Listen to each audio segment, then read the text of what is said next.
Okay, so we can start with the refuge and bodhicitta. Sangye chodan tsoge chonang la chanchugum paratunda chuchu. Age jemcho ge pe sanam ge chola penchre sangye choprai cho sangye chodan tsoge chonang la chanchu paratunda ne chanchung che dange jemcho ge pe sanam ge Tola pintre tsunge dumbrai tsunge chata tsunge chana chancho pranto dame cha tsunge dange chenzo gebe tsunge tola pintre tsunge dumbrai Sunchen tamche dewa tangde jo tang damba tungal tang tungal ke jo tang chara jin tungal mebe dewa tamba Mentor Jun Yirin Jatan Tantra Dunyan Chimpala Napan Jun Poland Savela Marimpoch Dage Chivara Bemeden Jumla Kadin Tinberg on Nature Zond Kosung Tuna Matu Sardo Sa.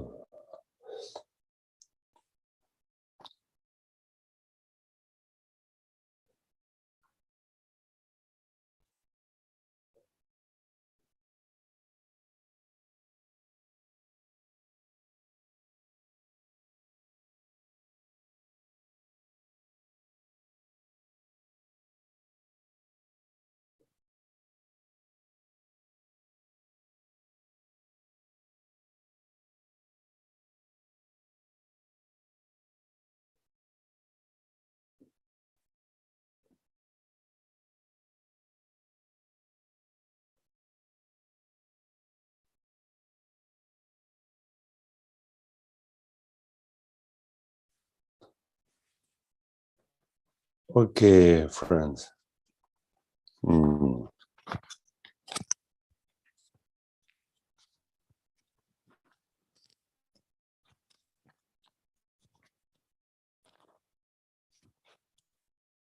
Okay.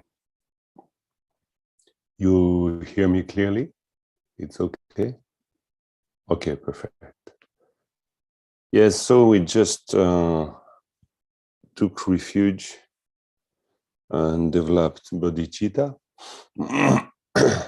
It's definitely the most important part of the teaching, in fact, because this is all all we have to do, because as Gampapa is saying, because I'm saying that because we are looking at the four dharmas of Gampapa, and this is exactly what Gampapa teach us, saying that first Chu Sudrowa. So first the Dharma has to go to the Dharma, Chu Sudrowa, or Lord Chu Sudrowa, as I explained to you. There is two formulation of that sentence, but mainly is to say that the mind, Lord Chu Sudrowa, the mind has to go to the Dharma, or Chu Sudrowa, the Dharma has to go to the Dharma. But mainly it means that we have to put aside all our ordinary concerns. We speak about we mentioned the 8 worldly dharmas. So it's just to say that we can be totally trapped or engaged in really ordinary concerns. So these concerns put us on a wrong track. Wrong track. It means that we lose time. We don't go to the goal. We don't go where we have to go. Where we have to go is the Dharma. Chö Sudrowa. Chö Sudrowa means going to the Dharma. So the Dharma that goes to the Dharma. So Dharma that goes to the Dharma means what we do. Because Dharma also in ancient India, the Dharma of someone, it's just his practice. Really in ancient India, Dharma was also related to the caste system. So it means the Dharma of someone is to be, I don't know, carpenter. So his Dharma is to be the carpenter of the village. My Dharma is my life on a way. So it means also Chöchö Sodwa means my life goes to the Dharma. My understanding of the practice goes to the Dharma. So it means that I have to know what is the Dharma. So this is all the whole question, in fact. And it's nice to stay in the question, better than stay in the answer, because the answer it's also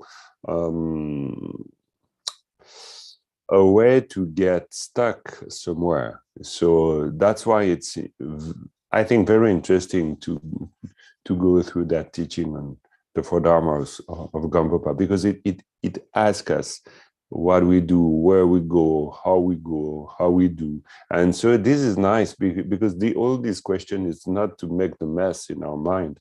It's really to open it totally.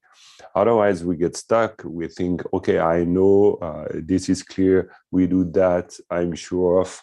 I'm sure we need a certain level of certainty. This is, yeah, definitely useful and also more comfortable. Nothing to say with that. But it's also very important to stay open to new perspective, to new, and mainly to new understanding. And mainly in the Dharma matter or Dharma field or Dharma research. So this is really important, because going to the Dharma, so again, what is it? So that's why Gampopa, he gave his teaching in this way. He didn't say going to the Dharma, it's this.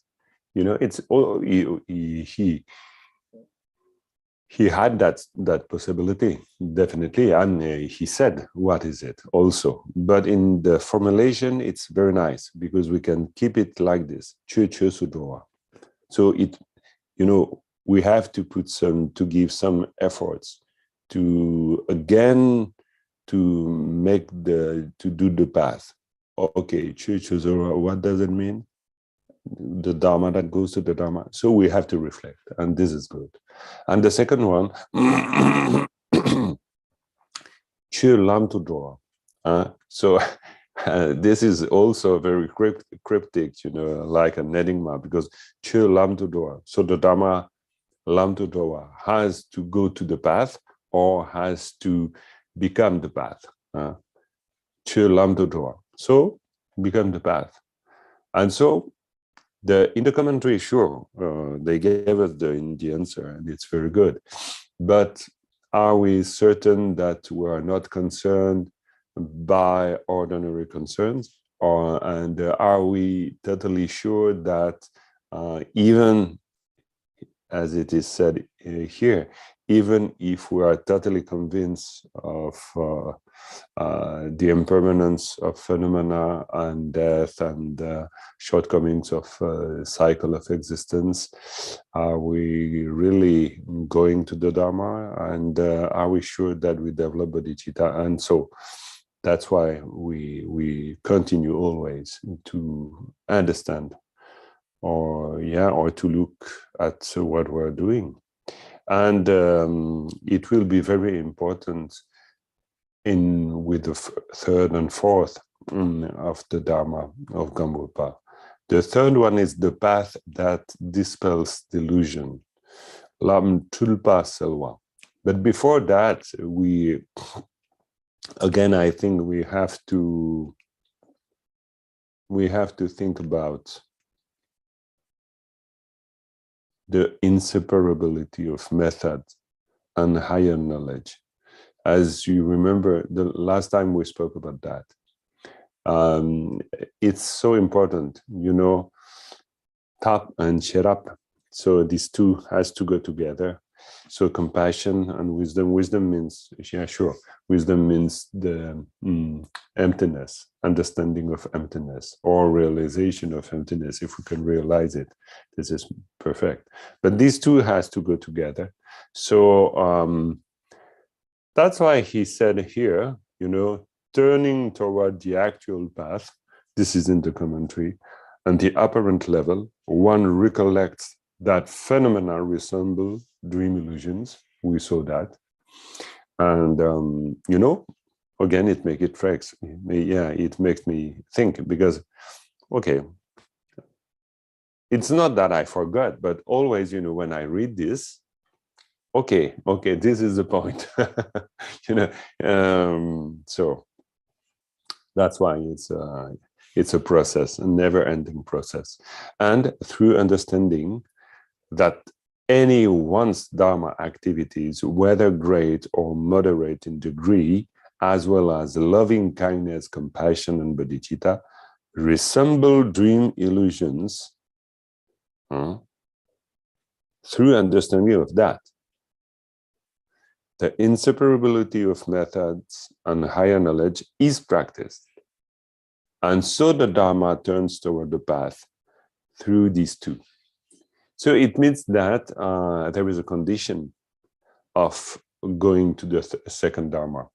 The condition is through understanding that anyone's Dharma activities, whether great or moderate in degree, as well as loving kindness, compassion, and bodhicitta, resemble dream illusions. It's through that. So the inseparability of method and higher knowledge is practice. So this is the condition of, otherwise it's impossible. It's impossible to really do both or combine these two. So we have to be totally aware of the dream illusion. So maybe I can say a word about the dream illusion, because this is, it's always a sentence that we read, we hear, and but it's not always very clear. And so like that, we can again go back to what we tried to discover the last session. It's this process of developing bodhicitta, also according to the emptiness reflection, or it's a sort of, Madhyamika reflection through Shantideva, through these sentence or stanzas of Shantideva. But anyway, first, the dream illusion. The dream illusion, in fact, will be very useful also in the development of the relative bodhicitta, because, in fact, it's a way of understanding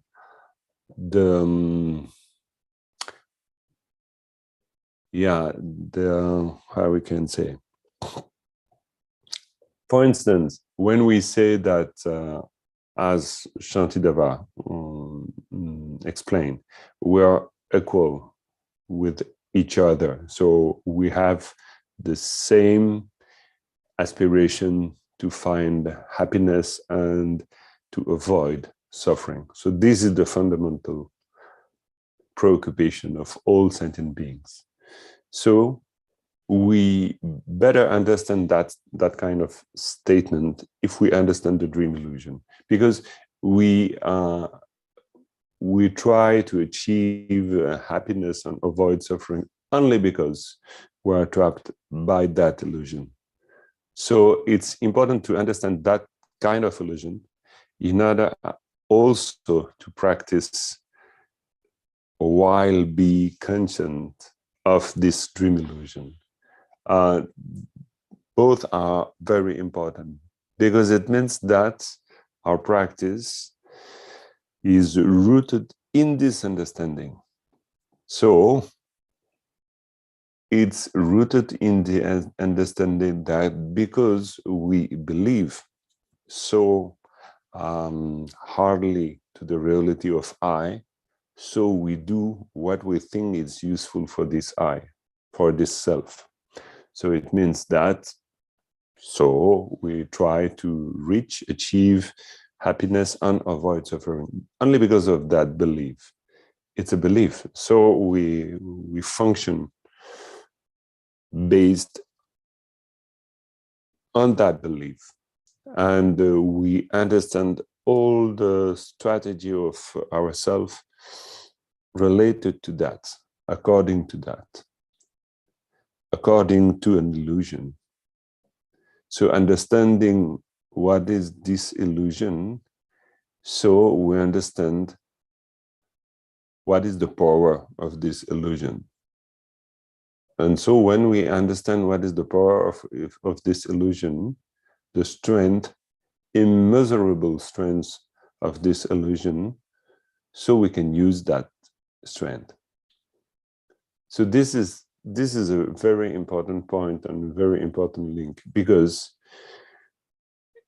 I think it's quite, just to try to understand it well, when we say dream illusion, it's a power, it's a strength, it's something really powerful.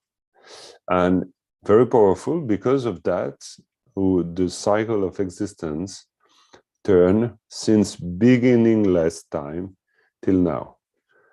There should be an incredible strength, power, in order that the samsara is continuing to turn around. Otherwise, if there is no energy, it's impossible that this can, continue. So we have to find what is that energy. That's why the Buddha spoke about that. He said the energy of the cycle of existence is thirst, to be thirsty. Thirst is, to want to drink, to want to have something. But to drink, he used it really, Trishna in Sanskrit. It's one of the 12 link nidana in the Pratitya Samutpada, so the dependent origination. So it's one of this link, a major link. This is where we cut the cycle of existence, and this is also where, or from where we can say, not exactly a place, but just a pedagogic means to understand, but it's also from there that it starts. Even we can say that it's a ongoing process, never-ending process. But anyway, there is a power, and this power goes to the thirst that we have. For what? For an illusion.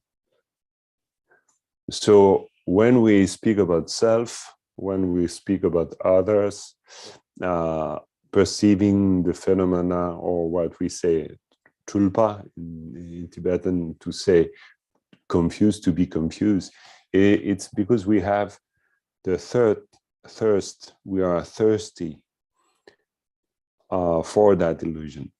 We want to grasp it, we want to grasp something real, so a real self. So a real happiness for this real self, and we want to avoid a real suffering for this real self.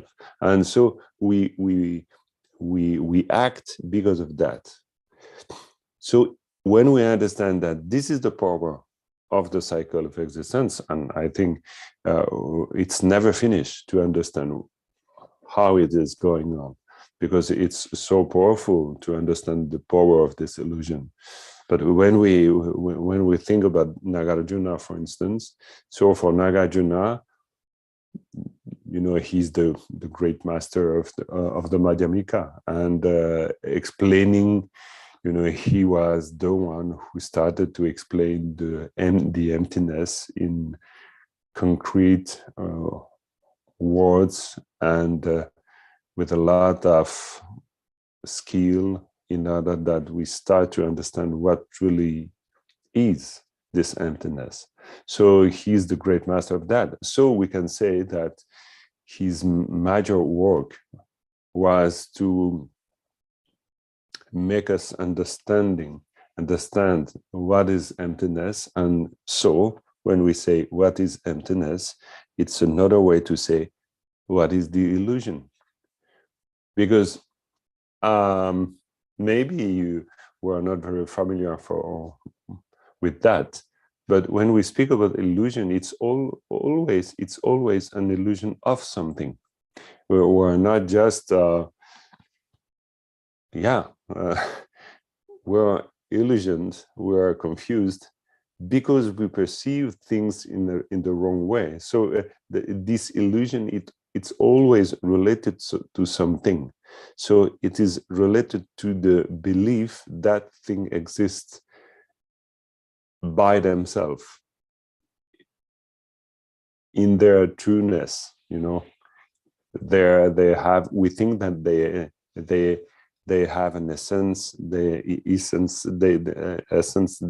have intrinsic reality. We are absolutely convinced by that. So this is the object of illusion. So emptiness, it's to speak about illusion, because it is the explanation of the object, the explanation of the emptiness of the object, of illusion. So when we understand emptiness, we understand more what is illusion. So that's why, for instance, for Shantideva or Nagarjuna, and all these masters until now, it's difficult to say that they really say what is emptiness, because to say what is emptiness means this is emptiness. So it's difficult because you will make emptiness as an object. So that's why we also hear emptiness of emptiness. So this is also a form of emptiness, because we don't want to grasp.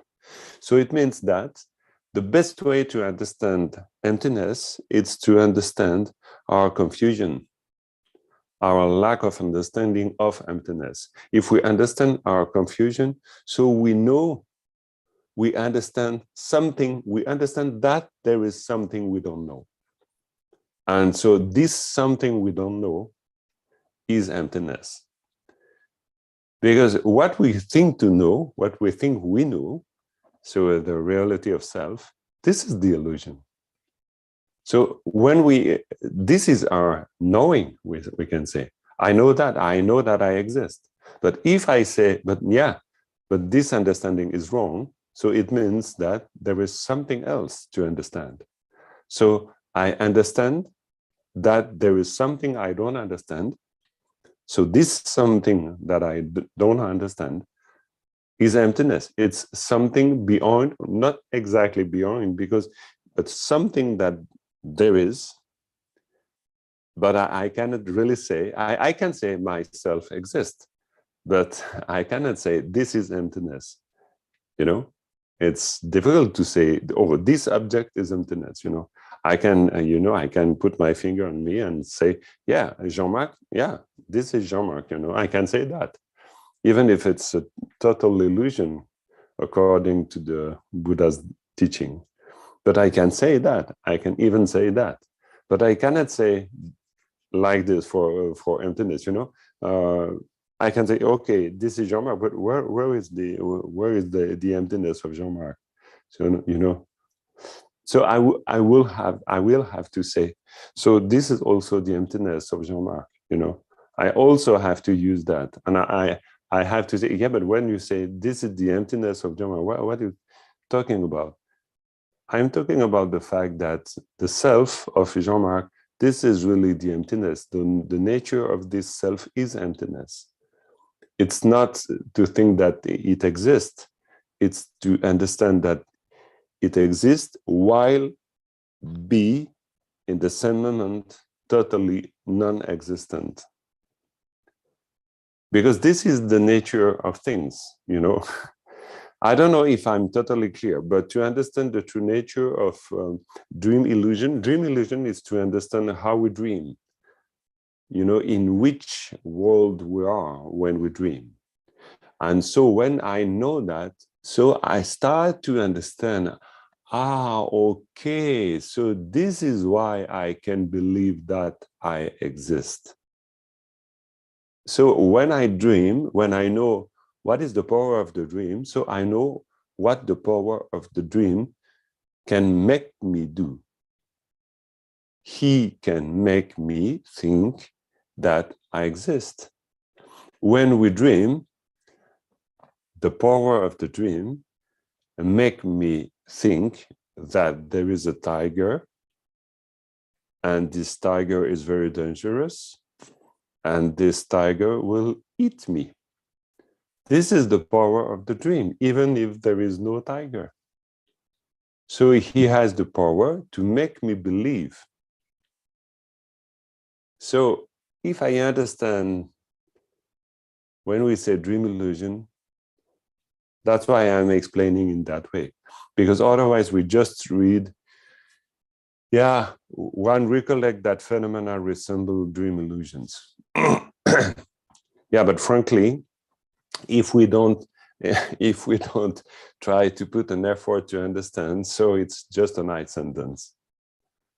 So that's why it's interesting to think about the power of this dream illusion. So the power of the dream that makes me believe that there is a tiger. So when I believe that there is a tiger, so when I wake up, I discover that, okay, it was a dream. Okay, so the power of the dream do that. But during the dream, there is something more than that, because otherwise, you know, we wake up from that dream, we think, oh no, the tiger wasn't, yeah, no, it was not a real tiger. And after we think, yeah, so we have to consider to perceive the phenomena as a dream. And so we think that, okay, everything I perceive, it's not real because it's really like the tiger in my dream. But I think it's not the exact understanding that we have to get. Why? Because it's not, the phenomena are like the dream. So, but the phenomena are perceived as we perceive things when we dream. So it means that what happened when we dream? When we dream, there is someone who dreams. So there is the dreamer. This is not the question of, this is not the point of the tiger only, because usually we think in that way. We think that, oof, it was a tiger, a dream tiger, you know, I don't risk anything. So it was a nightmare, so perfect, it's finished. But something is never finished. What is continuing? It's the power of the dreamer itself. So what there is in the dream, that dream to the tiger, that have the dream of the tiger. So there is something in my dream that can dream of a tiger, you know. So the dream is not the tiger. It's not only the tiger. The dream, it's the dreamer and the dream of the dreamer. So it means that there is, during the dream, there is something that believes to exist. And this thing that believes to exist dreams that there is a tiger. So this tiger, it's the projection of the dreamer. So it means this is the creation of the dreamer. So first the dreamer has to dream about himself. He has to think that he exists. So the conscious has to think that it exists. So after that, so the conscience can have object. So the conscience can dream of tiger. So if you don't have a dreamer, okay, so you cannot have a dream of a tiger. So the tiger is related to the existence you give to the dreamer. So it means that when we say like dream illusion, it's not only the phenomena that are you know, let's say fake. It's not exactly fake, but that, okay. It's also the dreamer, it's also the perceiver who is also a dream. Because during the dream, when you wake up, the two disappear. So the dreamer who was attacked by a tiger and the tiger. So when we say like dream illusion, it means that during the day now, so there is a self that think it exists and it perceive phenomena as they exist. So the illusion, it's not only the illusion of the phenomena, but also the illusion of the perceiver. So that's why in Tibetan we say Sungzin. And Sungzin means the one who grasped and the grasped, both of them. So in all the texts, and mainly in the Yogacara text, and for us in the Shentong, in the all the emptiness tradition of Kagyu, we insist on that part. And this part is very interesting because yes, it gives us something more than just to think that phenomena are illusion. So we understand that both are illusion. So it means that when he say here that we understand this, that we recollect that phenomena resemble dream illusion. So it means that through understanding that any of one's Dharma activity, whether great or resemble dream illusion. So it means that all the activity of the dreamer is illusion, but the dreamer also is an illusion. So we understand that through that example, the dream illusion, that there is a tremendous strength that makes us act, makes us perform things, for instance, virtue, generosity, and but we perform also the cause of cycle of existence. But usually when we fight, when we want to gather wealth and so on, so we believe that all this exists. So by doing this, so we continue to gather the roots of the cycle of existence, of samsara, because we believe in the reality of phenomena. So, but we can also do that when we practice the Dharma, because we can also practice the Dharma thinking that all of this exists, not like a dream illusion, but it really exists. So it means that our internal logic, it's the same one. So we continue to act with the Dharma stuff as we do with the ordinary stuff. So we are not in the, he say here, we are not in the dream illusion conscience, you know, we are, or understanding. No, absolutely not. We practice the Dharma as we do other things. But okay, it's far more better to develop devotion and generosity in an ordinary way than killing animals, for instance, or sentient beings and any kind of sentient beings. Yeah, sure, absolutely, there is a difference. But still, we're not in the second path. Or I mean, we are not in the Dharma turns toward the path. Not exactly. So for that, so we have to understand that like a dream illusion, so the one who perform the generosity and the generosity, both of them are like during my dream. So they have the power. They have a power of illusion, but they have a power because they make things happen. This dream illusion make the samsara happening. The samsara comes from that. So it's a great power. I am in this life, everything in this life arises because of this power, because of this thirst, as the Buddha said.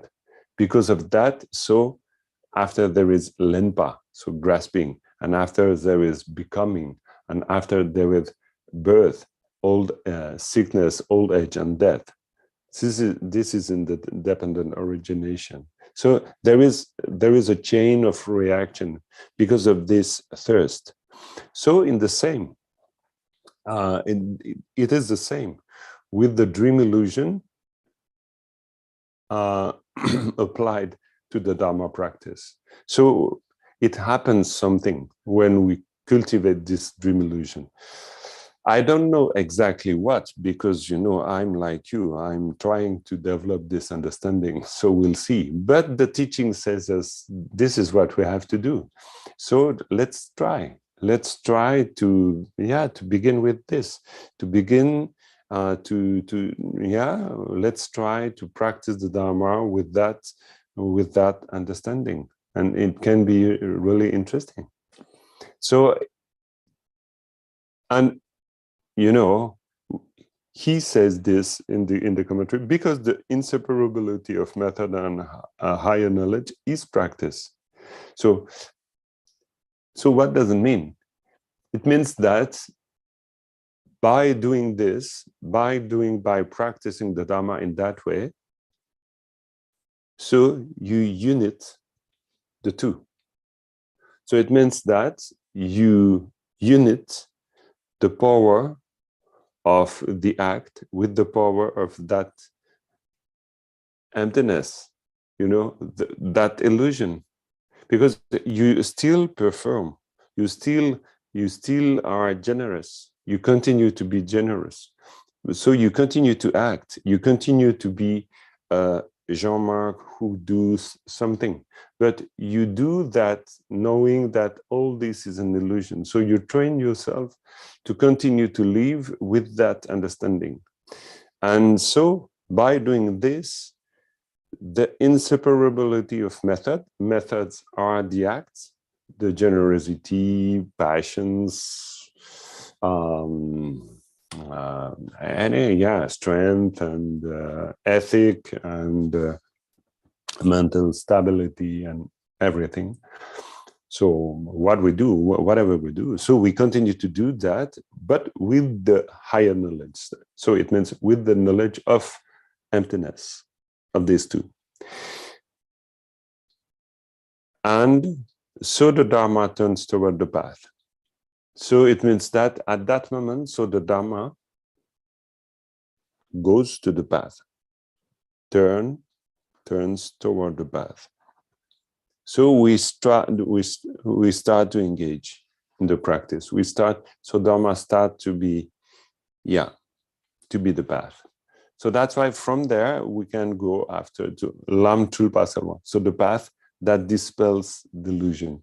So it's not totally finished. So we have to get rid of all the delusions. So it's really when I explaining you the fourth Dharma of Gampopa in that way, it's really it's something, you know, how to say. It's like a process of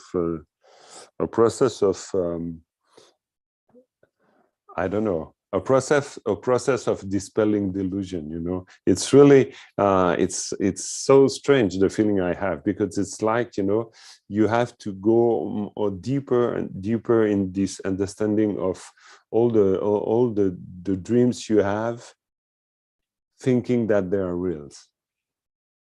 Because it's not the problem of the dream. It's not that we dream. The only problem of the dream is that during the dream we think it's real. So this is also something very interesting, because the trueness of dream exists only when we dream. So there is something that comes with the dream. It's the true experience we do. So it means that we really experiment the dream. We cannot say, I didn't dream. We remember that we had that experience. So it means that our experiences are real for us. They are real, but in the same moment that they are not exactly real. But we have a feeling of living things, of experimenting things. When we fear, we really fear. during the dream. When we love, we really love. When we desire, we really desire. When we fly, we really fly. And so we really have the experience of that. So it's also a way of saying that, yeah, it's normal to have this experience, the strong experience of living, of experimenting, of perceiving. As now, it's also the sign that we are dreaming. We can be sure because we think it's real. This is the power of the dream. Otherwise, we never dream. You dream only when you dream. So we dream only when we have this experience of dreaming. So when we have this experience of things that are real. Otherwise, when we wake up in the morning and someone asks us, did you dream? No, I had no dream. No dream during this night. No, I don't remember. No dream. So it means that you were not in that experience. So you were not in the experience of thinking that things are real. So it means that now because we think, because we perceive things like real, so we can be sure that we are dreaming. Otherwise, we cannot dream. It's like if at the end of our life, someone asks us, did you live? Yes, I lived. So you can be sure that it's exactly the same thing. We can say, yes, I had a dream. Yes, I had a life. Because because you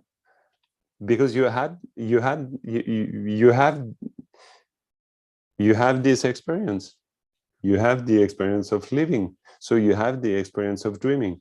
Exactly the same thing. So it's good because we know that when we believe that we are, so it's the good sign that we are dreaming. Because in our dream, this is the sign of the dream.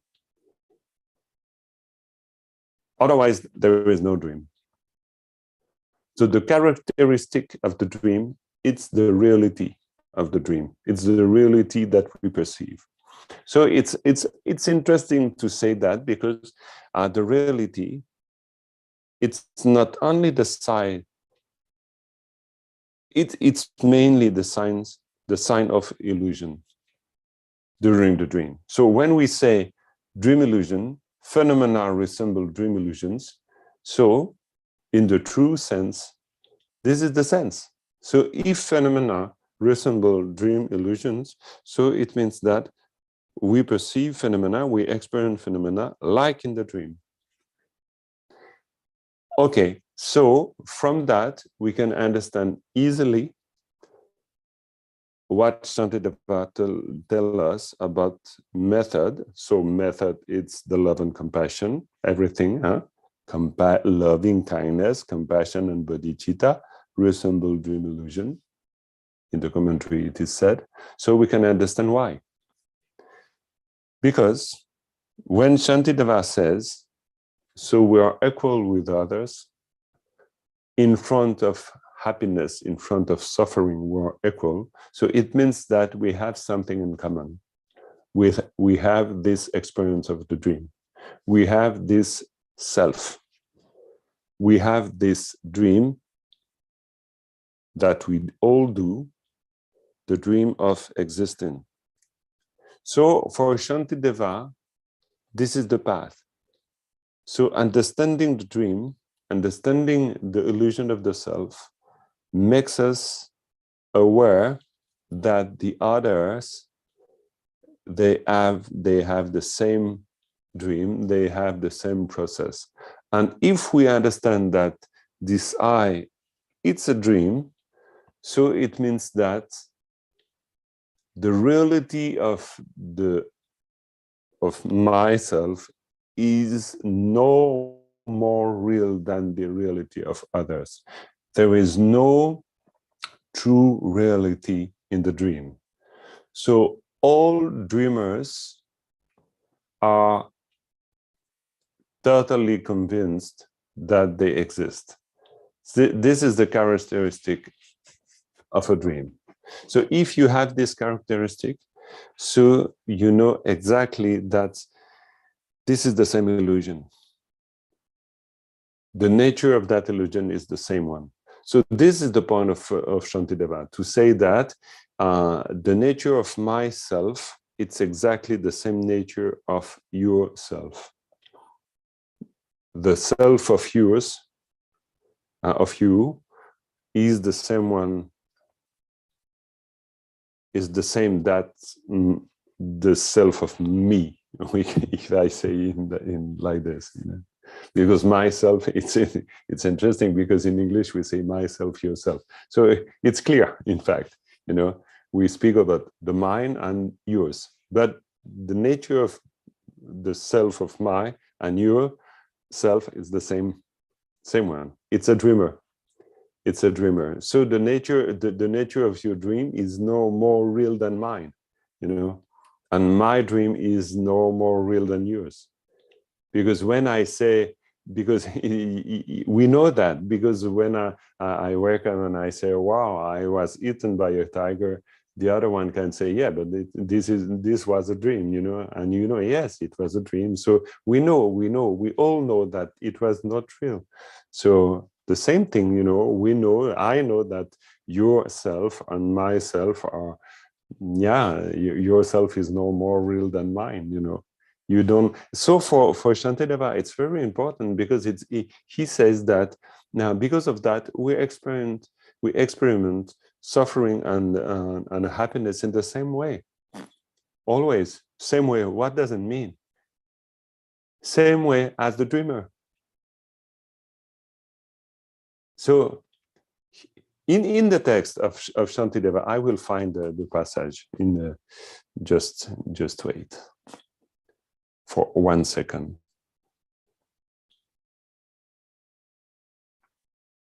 I will find in English, so it's easier.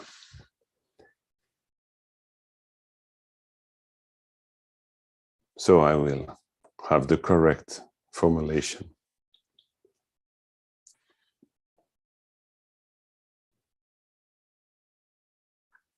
Meditative concentration, so 90, huh? 90.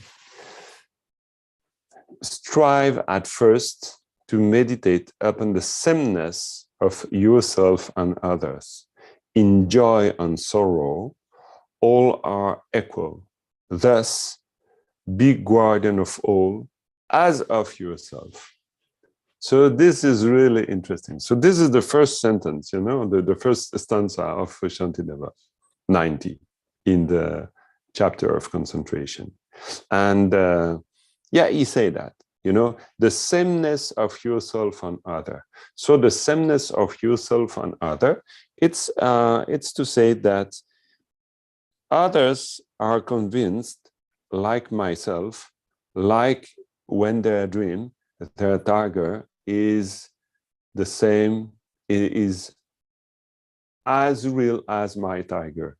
So that's why I can understand your dream. That's why you can understand my dream. I know exactly what it is when you're eaten by a tiger, if even it can be something else. But I know something of your dream. You know something of my dream. You have the same experience waking up in the morning and realizing that it was a dream. This experience you have, you exactly had that experience. I know you had it. I'm sure, totally sure, because you told me. So everyone told us that they dream. So because of that, so we know that the conscience of others, you know, function in the same way. So we have the same ability, exact ability. So sameness, upon the sameness of yourself and others. So because we speak about, you know, dream illusion, so we can say this is the point. It's the sameness. It's not that you have the same body, you have the same ideas, you have the same job, the same pleasure, the same suffering. Absolutely not. But your way of living these as a dream is exactly the same way as I live it, as I experiment. And so, thus be guardian of all as of yourself. So because of that, I can start to think that I can act for others as I act for myself, because there is no true difference. If they perceive things as I perceive, so I can really think that we're not so different.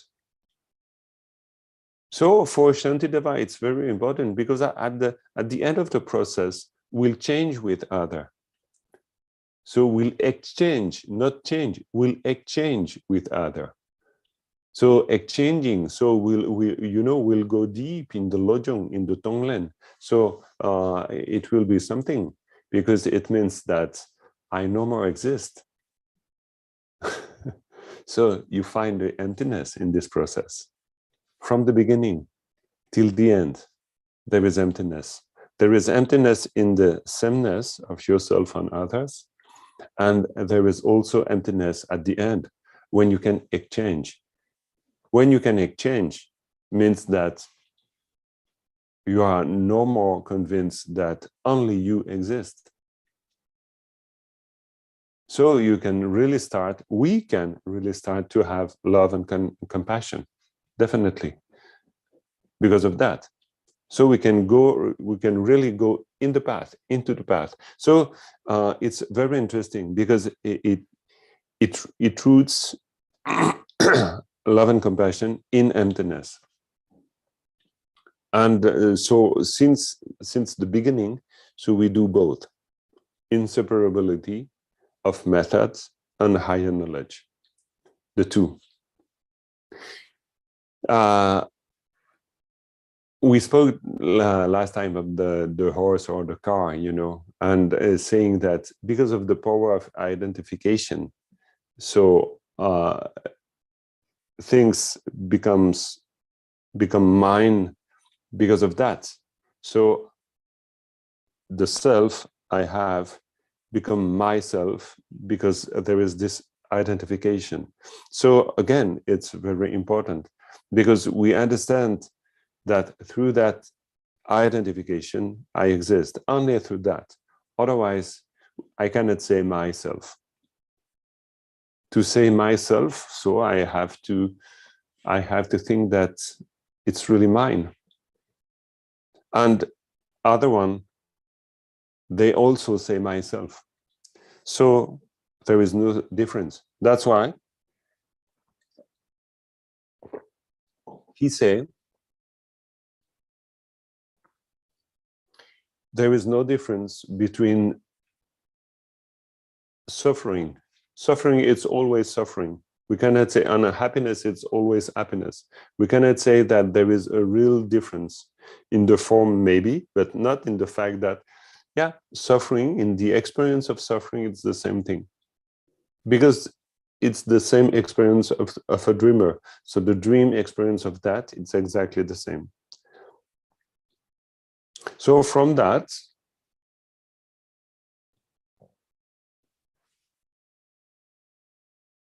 I understand that self is an illusion.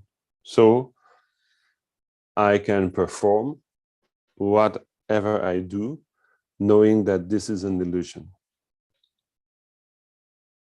And I don't do for myself, thinking that all these qualities will really affect the self, because I know that it's like a dream. So the tiger will not really eat the dreamer, because the tiger, it's not different than the dreamer. It's a projection of the dreamer. It's the dreamer, in fact. So the dreamer is the dreamer and the tiger. Two faces of the same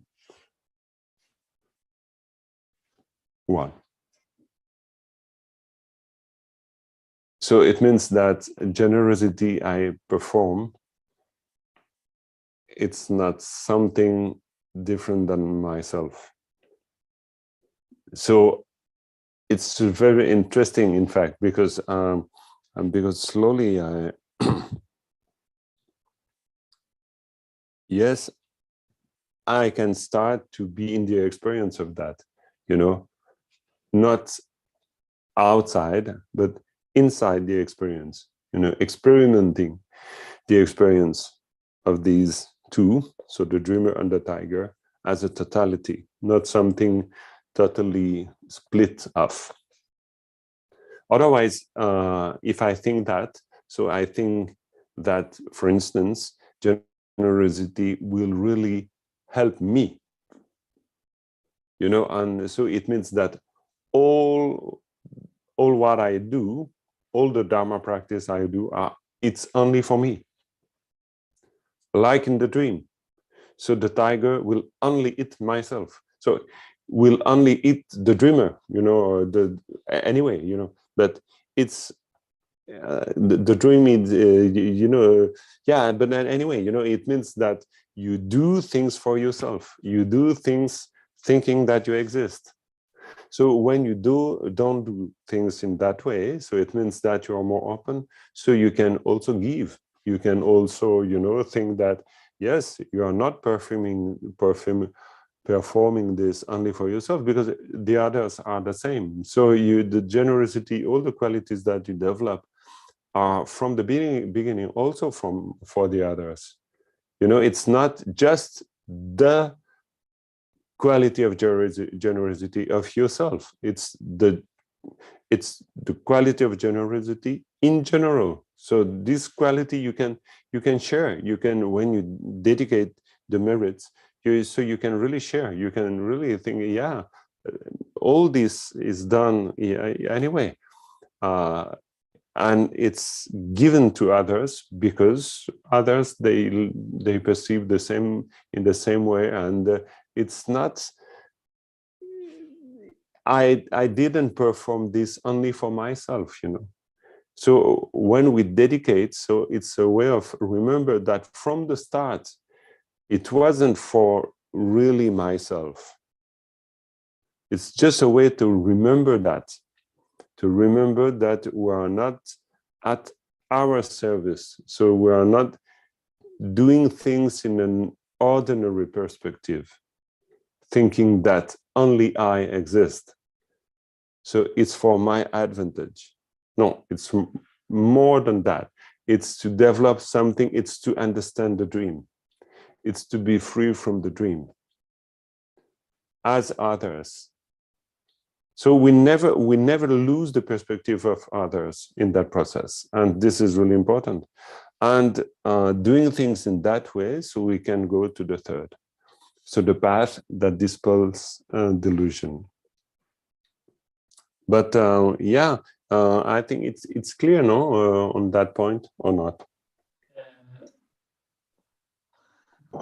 Mark, I have some. I don't know how to tell it. Are questions or reflections? Is because what you are talking is so. I mean, it's like mind blowing. It's like going in a spaceship.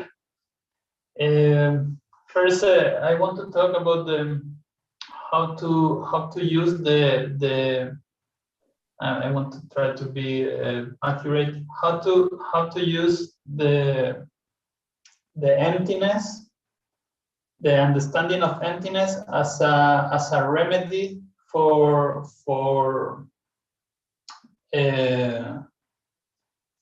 fighting or for dissolving the samsara. No, how is one of the things.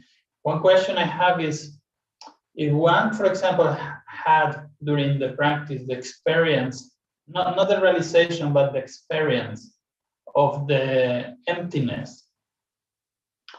And in this case, after the experience of emptiness, is it possible yet, or after this point, to still have a nihilistic view of the emptiness, or in the of the reality, I mean, nihilistic point of the reality, or just in the point where there is the experience of the emptiness, already one can't go to the nihilistic perception, or still one have to all the time check this point. This is my first question about that. Yeah, I don't know if I was clear. Yeah, almost. But it's difficult to be totally clear about that. But I understood something. I don't know if it's really what I have to understand, but you check and you tell me. What I understood is like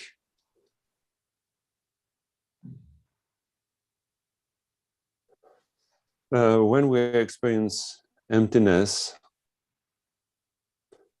I think we can have many kind of experience of emptiness, but it's not sure that all these experiences are really experience of emptiness. Because, for instance, when we say nihilistic experience of emptiness, yeah, sometimes we may have this kind of impression that nothing exists, for instance, but this is it can be an experience, and quite a deep experience. I'm sure of that. Why not? But according to the text, to the Dharma, it's not sure that this is really the experience of emptiness, because the experience of emptiness, it's more described as the lucid experience of the dreamer. So it means that nihilistic will be something that it's cessation of existence. So something that doesn't exist. But the true reality of the dream, the power of emptiness, it's to make the dream possible. I mean, because it's not real, we can dream of a tiger. If it were, how we can say that? Emptiness makes everything possible. So that's why we can have any kind of dream, because they are all illusions. So emptiness exists at any instant, going with the illusion. You know, there is no emptiness outside of this illusion. So that's why maybe we can say it's something like having a lucid experience of the dreamer and the dream of the dreamer. So because phenomena doesn't stop, so the dream doesn't stop. It's not to say that there is nothing, there is no dream. No, the proof of the existence, even if it's just a way of saying, the proof of existence of emptiness, it's the dream, it's the illusion. Without illusion, I will never know that there is emptiness. So illusion teach me emptiness. Samsara teach me emptiness. Reality of the self teach me emptiness. So that's why we say dream illusion, because we understand something from illusion. We don't say, because it's like dream, so we don't have to understand the dream. What are the dream? No, the dream is our teacher of emptiness. I cannot understand. I use the dream to understand emptiness. So I use the illusion to understand emptiness. So that's why the text always say that. They always take the example of illusion to understand emptiness. It's incredible when you think about that. And then that means I can use in the other way around, I can use the experience of emptiness to understand the illusion of nihilism, for example, in this case as well, no? Because nihilism is also could be also understood as an emptiness. It's an illusion as well, no? At the same time, the nihilism. I'm not saying it's the same. I'm saying if one can apply also what I want to say is if there is still the risk or the risk of going to this wrong view of the nihilism, is if this danger of the nihilism, as the third Dharma was explaining, did not go to the extremes.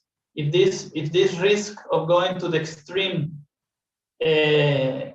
finishes when one has the experience of emptiness, or is all the time there until you realize the emptiness, not just the experience. It was the same. I mean, maybe. No, but I think nihilistic view, it's very far from emptiness. So when we are in a sort of experience of a nihilistic view, we are not experimenting emptiness. Absolutely not. So we fall down in that extreme when we think that thing doesn't exist.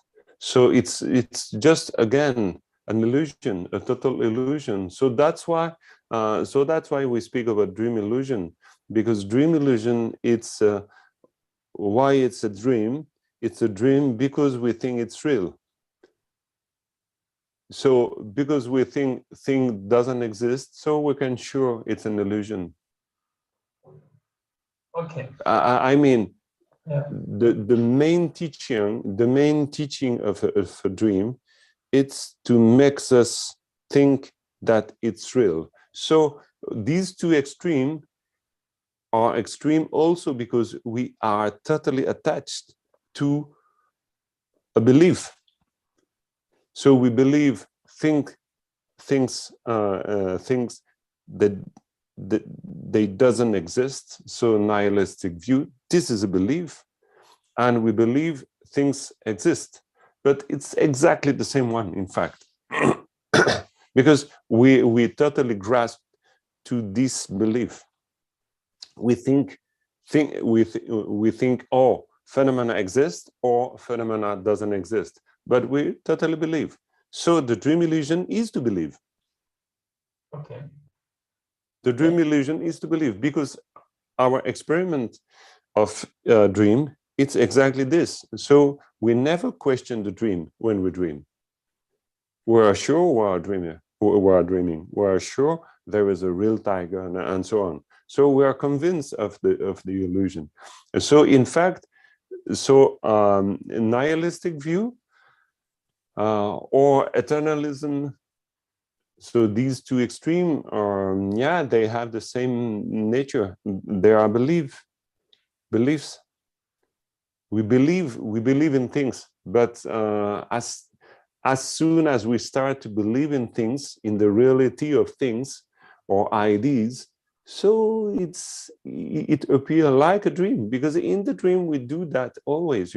We always do that in the dream. We are always, we never question the nature of the dream during the dream. So this is the real characteristic of a dream. So that's why the reflection on emptiness, it's a reflection. We start to reflect on our experience. What is the reality of that experience? So we can say the Dharma starts when we wake up. We wake up from the dream and we think, but what was it? We don't say just, oh, it was a dream. No, it's very interesting. So how it is possible to dream? So so we start to investigate. We don't just say, it doesn't exist. So nihilistic view, it's like someone who wake up and say, yeah, it was a dream. But he understand nothing, you know. Yeah, I can say that. It was a dream. But how it is possible that I dream? How it is possible? What makes the dream possible? What is the illusion, you know? How it functions, you know? How it is possible that there is a dreamer, that there is a dream, that there is this kind of experience? How it is possible that I perceive it as totally real, you know? And maybe what I'm perceiving right now as totally real, how I can be convinced that it's not the same thing. And the teaching says it's exactly the same thing. There is not an hair of difference, it is said in the teachings. So it's exactly the same thing. So in the nature, maybe not in the experience, sure, but in the nature, it's exactly the same thing. So it means that nihilistic view or eternalism view. So these two are affirmation of things exist. So I think in the experience of emptiness, so slowly we investigate through the illusion, through the experience of illusion. That's why we spoke the last time, and we speak also here about the identification of to an I. So this is the experience we do, and because we have this experience of identification, so we try to understand what is this experience of identification. That's why we identify with the Yidam, for instance, or with the Guru and so on. It's exactly because of that. We said last time that we will speak about this, and I little forgot. But anyway, but this is the main point. This is the main point. It's to say, okay, so because we do like this, so let's start to understand what we do. So during the dream, I identify with a dreamer. You know, my conscience is absolutely sure to exist. So, okay, I do the process. So I think that I exist. So I'm the deity, totally, as an in my dream, no difference. And after, I make the resorption. So the resorption means that I return to the nature of that dream. So to the emptiness. Because the nature of the dream is emptiness. His nature is that it doesn't exist, but its nature makes the dream existing. Without emptiness, you cannot have a dream, because emptiness is the nature of the dream. So this is something really for us, it's difficult to understand, because but really at the end of the process of Yidam practice, deity yoga, anyway, at the end, so you just resorption. So resorption in what? In nothing. You go back to the first step. So you go back from where everything happened. That's why in the text we always say ton pani le. So it means from the emptiness, and you start to develop the visualization. The visualization is always made from the emptiness, not from somewhere else. So you start from nowhere. And from that, I don't know what it is. So from that, let's say emptiness, so things start to exist as the dream. The dream comes from where? The dreams come from somewhere where it turns back. So that's why the process, the whole process of visualization is exactly the same process as the dream. So from the emptiness, so something appear, a dreamer appear. So the dreamer has experience. So Chenrezig, the dreamer, thinks that there is light and sentient beings and environment and pure land and so on. But this is the dreamer of the dreamer. But at the end, everything goes back from where it starts. So to the emptiness. So with the dissolution, so I'm going to be in contact with that.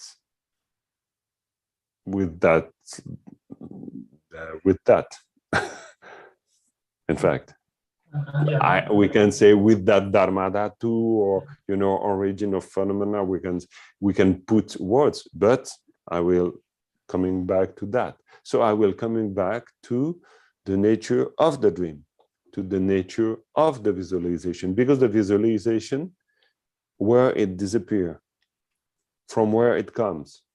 So the visualization comes from that, and it goes back to that. The visualization doesn't end somewhere else. It ends exactly from where it starts. It started where? In our experience, in our conscience. So the dream also started from the same place. The imagination starts in the same place. The imagination of the dream starts in the same place. So the imagination of the Yidam starts from the same place. So doing that exercise, so I start to become lucid of what is going on during the dream, because it starts from the same place, and it has the same reality. That's why I'll always heard Lama Tenzong saying, but visualization, it's like light, you cannot grasp. It's not something solid, because it's exactly like the experience of the dream. So you cannot, so the tiger, the dreamer and the tiger, both of them, you cannot grasp. You cannot say, when you wake up, where they disappear. They disappeared. Where? From where they come. It's not that now they are in another place, in another room or nothing. No, they just disappeared. They emerge from that, and they resolve in that. So during the Yidam practice, I do the same. So from the beginning, with that learning and the training, I started to understand a little bit more about the dream nature, dream illusion. So understanding the dream illusion, it comes from that exercise, comes also from that exercise of deity yoga. But deity yoga has to be performed as the dream illusion. So it goes in both ways. Because from that, so reflecting about the dream illusion, as we do now, so it's something useful in my practice of the Yidam, clearly, because it's the same process. And this experience of dream illusion, of Yidam, makes me understand something about my dream illusion experience, because it goes like this. So that's why after eventually I can make the experience of a lucid dream, or really understanding the nature of what happened. So I can understand the nature of my mind, and the nature of my mind for the Kagyus, it's always through the manifestation of illusion. Always. Because we say, it's written in the prayers, may I perceive the Dharmakaya through whatever appear in my mind. So it's really deep. So it means that this absolute nature, ultimate nature, is exactly here, right now, in whatever I think. So that's why all the texts say, don't look for Buddhahood elsewhere. You know, there is this extraordinary text of Jungle Control. Don't move. I will. There is a sentence, extraordinary sentence of Jungle Control.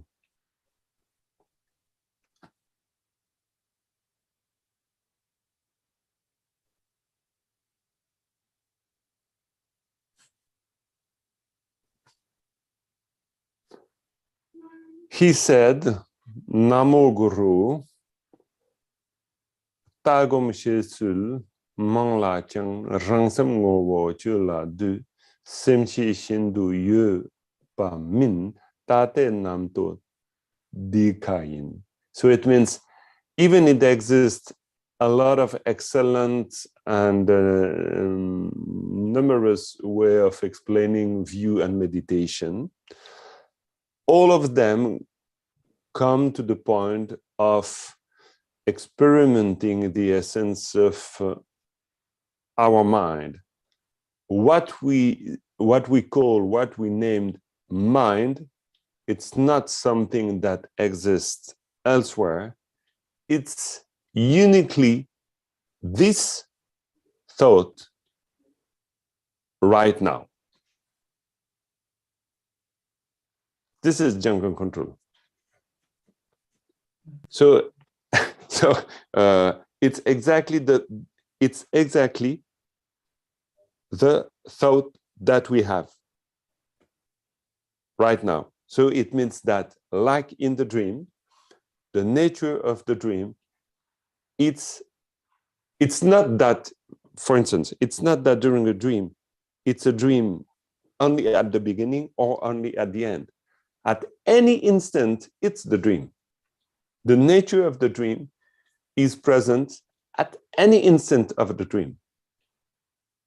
Any form of the dream, any kind of the dream, any color of the dream is made of the same matter, we can say, the same essence. It's always the same essence, whatever the form it has.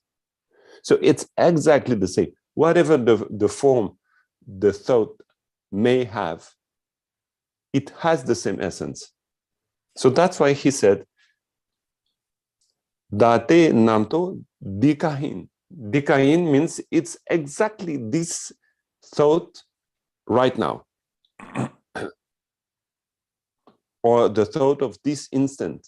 It's not something else. So it means that whatever we think, it's always related to the ultimate nature. So this is really interesting, because it means that the dream we do, it's always connected, but naturally connected to the essence of the dream, so to the emptiness. So it means that the same thing for the phenomena we perceive, and the same thing for the yoga deity we do. Because when we do this yoga deity, it comes from that nature, it continues with that nature, and it ends with that nature, dissolving in that nature. So we never lose that nature. So that's why these two extremes, it's just to fall, just to lose our mind. Because emptiness, it's never outside. And we cannot say it's this. We cannot say it doesn't exist or it exists. It's impossible. But okay, it's quite something, because but it's also because of that Shantideva says, yeah. Respect the emptiness, because there is the absolute level and the relative, also has is from something which is more grasped to something more subtle, no? Because for example, I read the book of Boca Rinpoche about Chenrezig, no? Mm-hmm. And actually, this was my second question. Was he said that Chenrezig is real in a way? It's real, and also Pure Land. I remember Sama Rinpoche says also that Pure Land, the Wachen, really exists, you know. Mm-hmm. And then this is linked. Is my question with the, for example, with the Sambodhakaya forms, no? That these also are even if the emptiness of everything is constantly there, you know. How we can make this bridge between the reality of the Chenrezig and the Jidam and the meditation of Jidam of Chenrezig, and knowing like the Jidam is also empty in itself. How you could join these two concepts, you know? It's I'm asking you this because for me it's a very interesting topic, because also it's possible, like for example, if I look directly to the nature of phenomena and I'm training like this, more like Lama Tokta, Shinalakta Mahamudra, in this case, we don't need a deity, or we don't need that, because you can just perceive this nature in all phenomena you have in front. You don't have to create this or that. But I'm very interested in the deity linked with the real existence of Chenrezig, even knowing if ultimate nature is empty. But yeah, but when we say there is a ultimate Chenrezig, this Chenrezig, it's also emptiness in the same time. Because to make it simple, when we see Dharmakaya, Sambhogakaya, and Nirmanakaya, the three of them are never separated. Never. Absolutely never. So even if we say there is a real Sambhogakaya Chenrezig, this Sambhogakaya Chenrezig is the expression of the Dharmakaya. It is itself the expression of Dharmakaya, because it's never separated from Dharmakaya. Never, absolutely never. So this real, let's say real Chenrezig and the Chenrezig you practice, you imagine, so are the same. Because these two comes from the same Dharmakaya. The Dharmakaya of yours and the Dharmakaya of Regina, it's exactly the same Dharmakaya. In your Dharmakaya and in Regina Dharmakaya, there is no more Pavel, there is no more Regina, but you have the same Dharmakaya. So the Dharmakaya of the real Chenrezig and the Dharmakaya of your Chenrezig, it's the same Dharmakaya, always. Because as the Buddha said, form is emptiness, emptiness is form. There is nothing else than nothing. There is, how we say it in English anyway. So there is no other forms than emptiness. There is no other emptiness than form in the Heart Sutra. So this is a final word of the Buddha, you know. And so even if we say there is a Chenrezig that exists, yes, but this Chenrezig has to be undifferentiated from Dharmakaya. And it is undifferentiated from Dharmakaya. It's absolutely the same one. So this is the link we can do. So the link, in fact, the good news is that we can make the link with through all the experience we do, because all the experience we do, they have the same nature. So so there is the link. So the link, it's as it is said in the commentary, the link is established when we know that what we do, it's like the dream illusion. This is the link we can find in everything. So that's why I'm making the link between this and what Shantideva says to us, because we have to develop love and compassion, so we can say, I'm not different than the other one because of this dream illusion.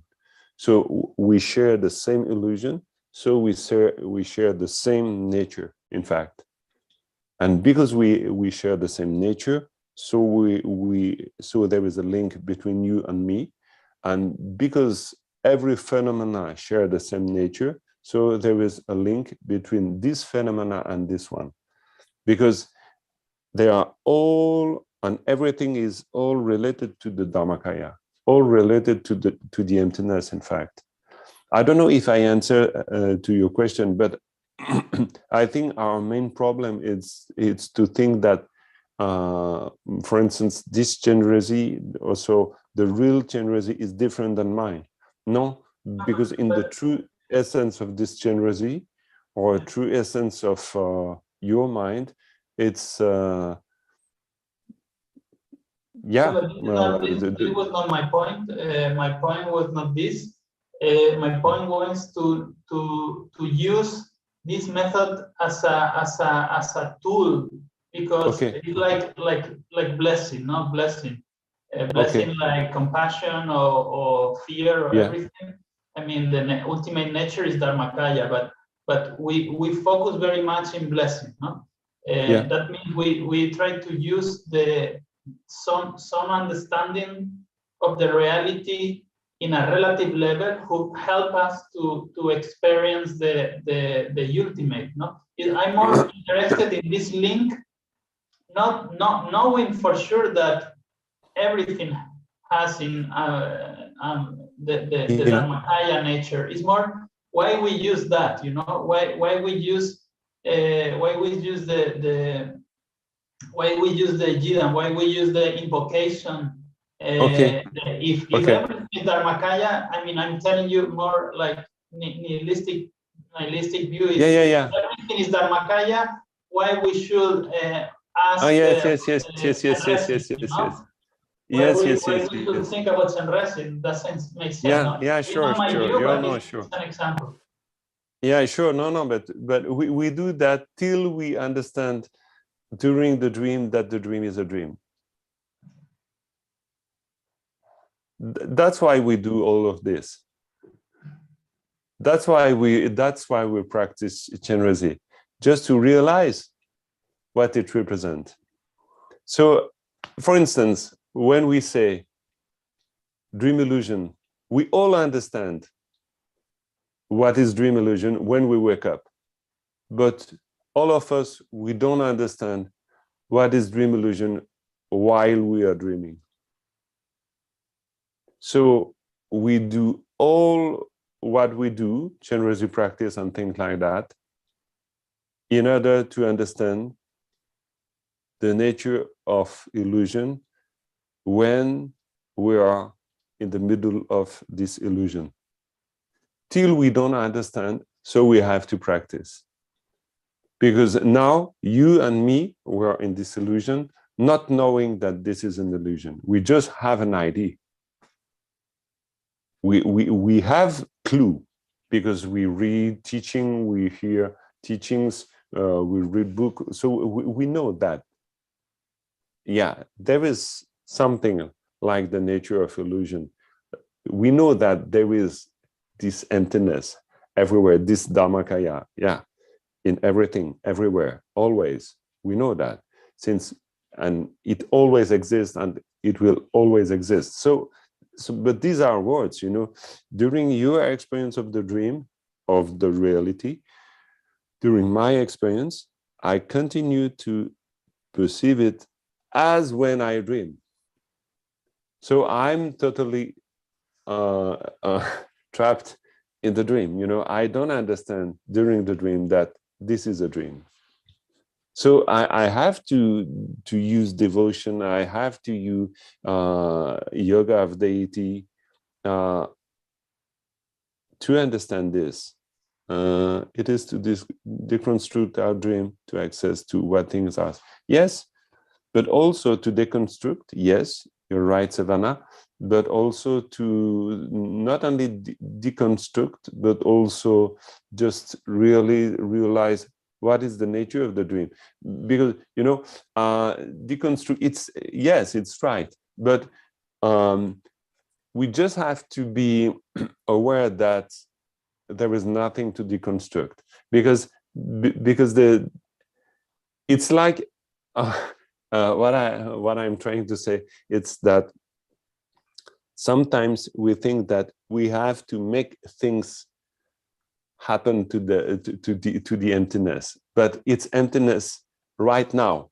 In the deepest illusion, there is emptiness, and this emptiness, it's the same one than the one we'll realize when we are not in the illusion. So yes, we can say deconstruct, yes, but we can say also that while constructing and while deconstructing, so it's emptiness from the beginning. So that's why try to, as the fourth Shamapa saying to us, so we try to practice the Dharma right now with that understanding.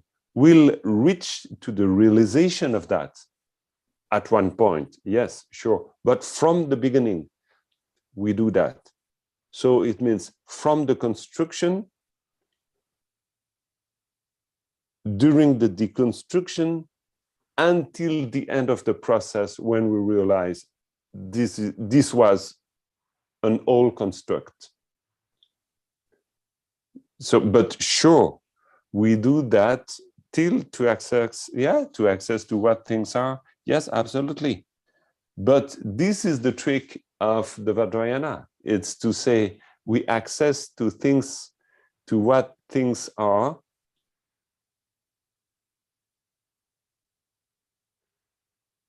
using the process of we use while we are dreaming.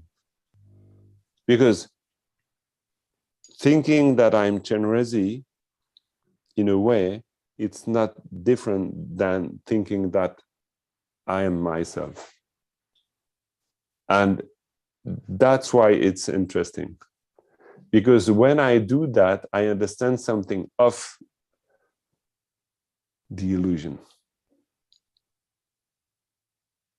I do this to understand something of the process that makes me possibly think that I exist.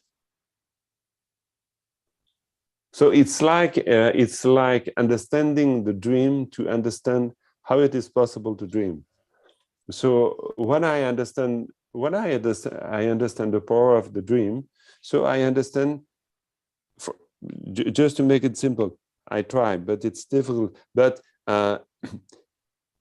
imagine that we really dream we are Chenrezig. Imagine that we make a dream with the strength of the dream that we are really Chenrezig. It will be an extraordinary experience. It means that we will really think that we are Chenrezig, because the power of the dream, it's to make us thinking that we are really this. During the dream, we are really what we think. We are totally, it's an extraordinary power. If we think that we are flying, we are really flying. We have this power, we can do whatever we want. So we can be the most powerful guy in the universe during our dream. We can do whatever we do.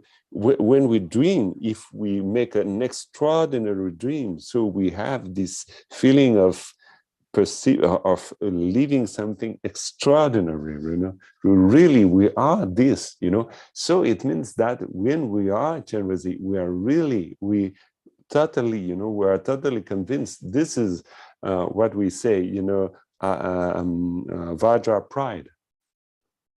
The Vajra pride comes from that, from the absolutely certainty that we are Chenrezig.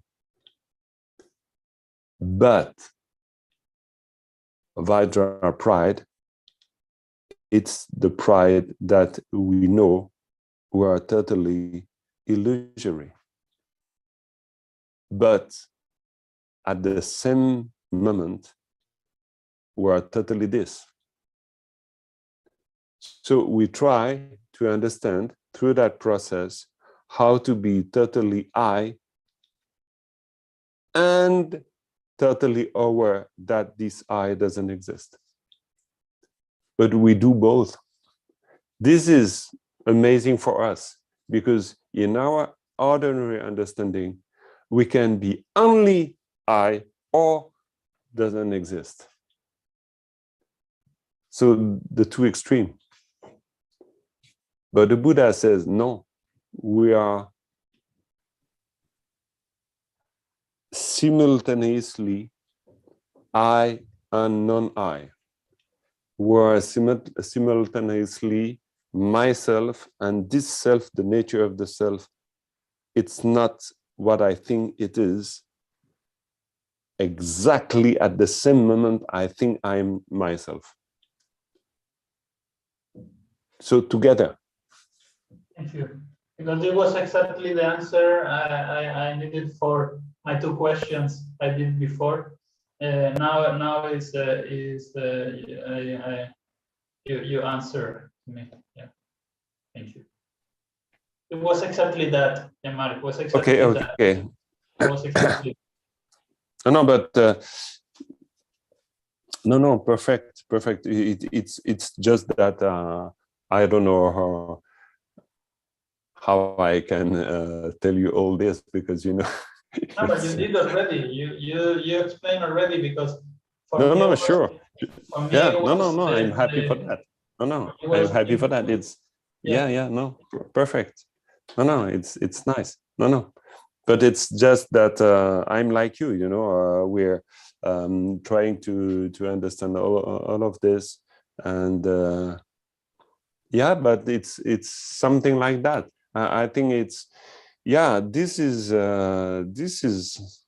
our luck because we have the Dharma that teaches something, and it teaches something that goes really far beyond our ordinary way of understanding, because it's difficult for us to think that, as Nagarjuna said, it's not that it exists, not that it doesn't exist, and so on.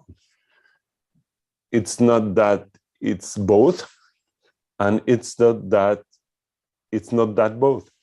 You know, the four extremes. So we are free from existing and non-existing, you know. And so, but how to realize this?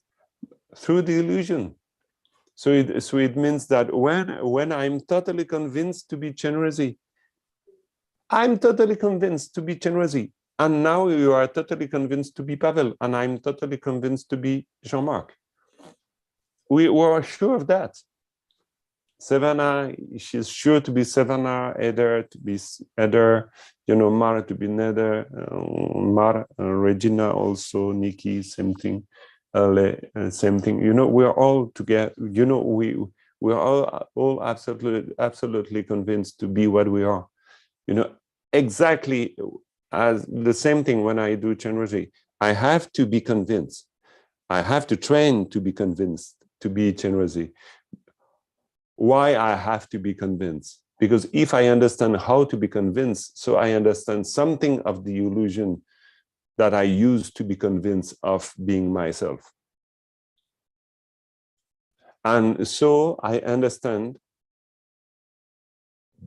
by that at the same moment, I'm not Chenrezig, but I'm Chenrezig. I'm both. I exist as Chenrezig, but when I dissolve, there is no more Chenrezig. But this no more Chenrezig is always present. The possibility of being Chenrezig, it's always present in the emptiness. The possibility of being myself is always present in the emptiness. And the possibility of emptiness, it's always present when I'm myself. And the possibility of emptiness is always present when there is generosity. It's never separate. But because of the dream, because we can dream something, we can be totally what we are, and it's a dream. So this is the most beautiful experience we can have. We can be totally something that it doesn't exist. We can be something that doesn't exist. The dream teaches that it is possible. We can be a bird, but we are not a bird. We can dream of a tiger, a real tiger, but there is no tiger. We have this possibility. We can dream, we can exist without existing. This is the dream. We exist during the dream, but this existence of the dream doesn't exist. But it exists when we dream. So during the dream, at any instant of the dream, we have the possibility of experimenting the absolute reality of something that never exists. This is incredible, you know. So in our dream, we do something and we exactly do, but not knowing that we do, we have the possibility of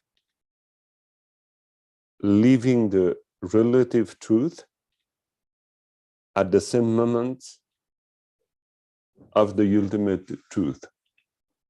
These two truths are absolutely together during the dream. But we don't know. And we don't know right now.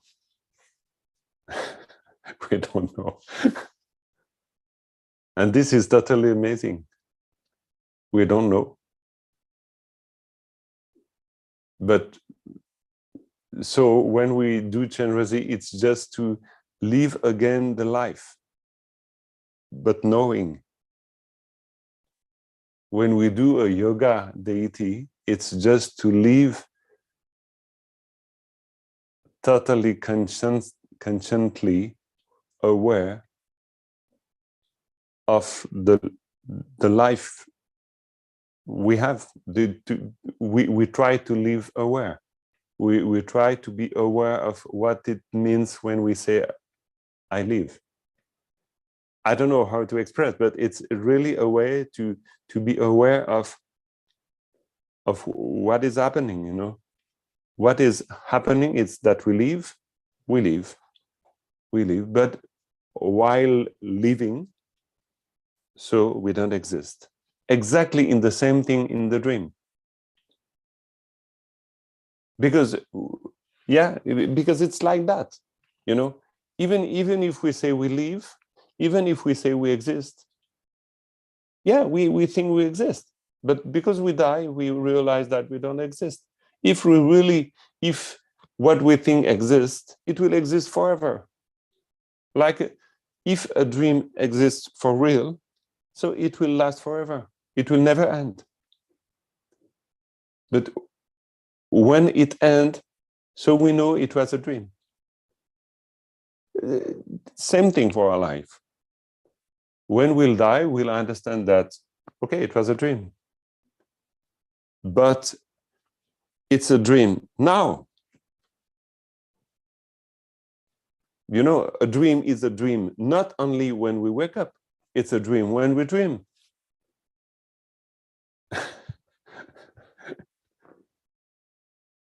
So, but during the dream, we don't understand that this is a dream. So we have to understand it's a dream during, while dreaming, we have to understand it's a dream.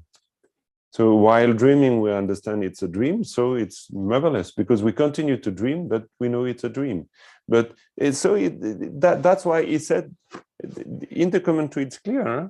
In the commentary, it is said that through understanding that any of one's Dharma activities, whether great or moderate in degree, as well as loving kindness, compassion, bodhicitta, knowing through understanding that all this resemble dream illusions. So dream illusions, what is? So the inseparability of method and higher knowledge is practice. And so the Dharma turns toward the path through these two. So it means that knowing that the dream is a dream, so we perform. So it means that knowing that the life is a dream, it's like, it's an illusion, but it's my life. So knowing that, so the inseparability of these two is practiced. So the Dharma turns toward the path. So it means that doing this, so we go to the, so we go to the path. So we enter the path. So we make the path because we know that. So it means, so it says something extraordinary. It says that because we continue to live how we live, but knowing, like we continue to dream, yeah, sure, because we dream, but we know what we dream and we know we are dreaming. And because we do that, because we know we dream when we dream, so because of that, we give a sense, we give a meaning to that. So our life starts to have a meaning when we know what we are doing. So the Dharma starts to have a real meaning when we do it, knowing that it's like a dream illusion, because it makes us understand, it makes us realize the true nature of things.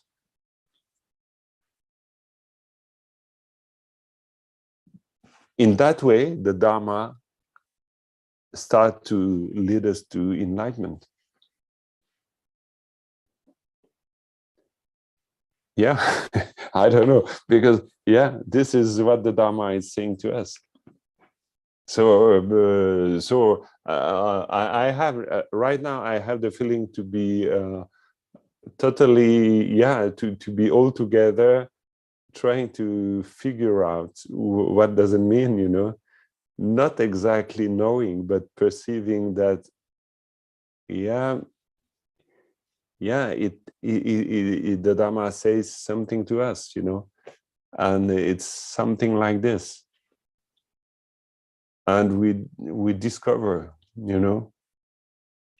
because I think this is extraordinary, because we can discover always. The Dharma makes us, it's at the beginning, it's just words, dream illusion. But when we go deeper in this, so we start to understand, maybe, I don't know, understand, but to have the feeling that, okay, there is something to understand.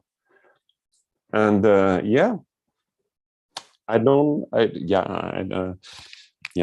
will stop because I don't know what to say. I don't know, really. But okay, there is an invitation in this teaching, not mine. Huh? No, I'm not speaking of my teaching. It's not my teaching, absolutely not. But in this teaching, we're receiving, through the fourth Shamarpa and Gampopa. Yeah, they teach us something. They makes us, aware of something, aware of these realities. Yeah. So let's see how we can use that in our life. I'm sure we can use that. We have to try. So let's see. Let's see how we do with that, and what we understand with that, and we share. Okay. What do you think? Maybe we stop here, no? with the dedication? It's okay for you? Yeah? I have the feeling that it's not finished, but we have to finish. O sanam diye tam che zingpa ne tum ne nyebe tanam pam jen ke ga na chen bala to pa yi sipe tsole doa do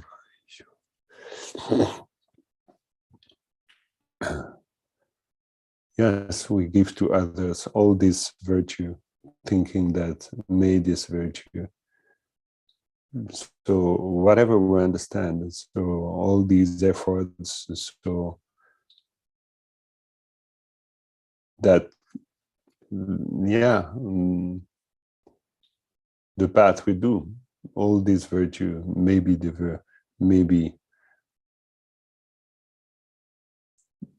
received totally by others, in order that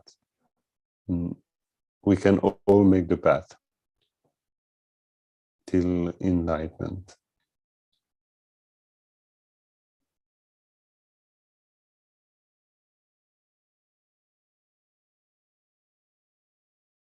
Yeah, it's really, may all being become free only, and free, we are free when we know that we are dreaming. Usually. Okay, so have a nice weekend. Thank you very much. Thank you. Thank you. And I send you the link. Huh? All the best. Thank you very much. You're welcome. Thank you. Bye-bye. Thank you. Bye-bye. Bye-bye. Bye.